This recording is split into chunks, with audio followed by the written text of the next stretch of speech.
This is a film about injustice. Injustice on a scale that most of us would never imagine possible in this country.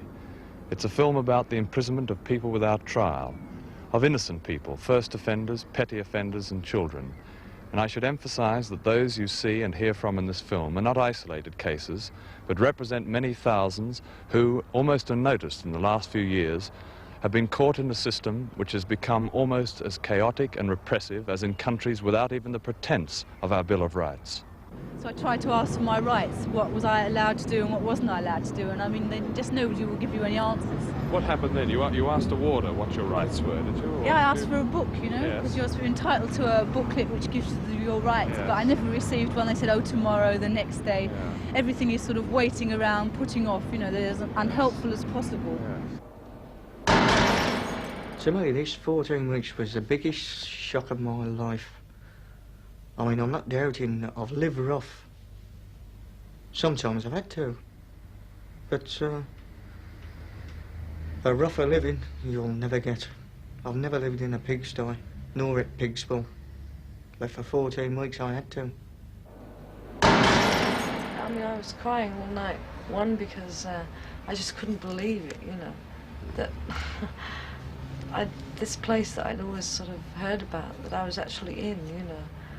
And all this sort of noise and clanging of bars and Yeah, but you suddenly hear in the middle of the night screams and someone's bashing down a door, you know. Or someone wants to go to the toilet, you know, and then no one will answer them, you know. The facts are these. Out of 50,000 people whom magistrates remand in custody every year, more than a half, that is 25,000 people, are later proved completely innocent or are merely fined or given a conditional discharge. At Brixton Prison in London, men spend an average of 3 months locked in cells while they are still presumed innocent. At a prison to which the Home Office gave me access, and described as no better or worse than the rest, I saw people on remand who are kept 3 to a cell, 12 feet by 7 feet, airless and stinking, with only a slop pot each, for 22 hours a day. As in most prisons, they are mixed arbitrarily with criminals.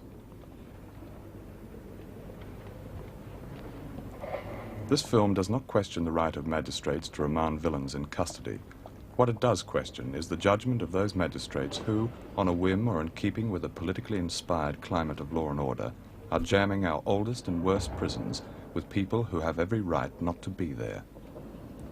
I asked London solicitor Ian Sherratt, who has studied the whole question of remand, is bail a right or a privilege?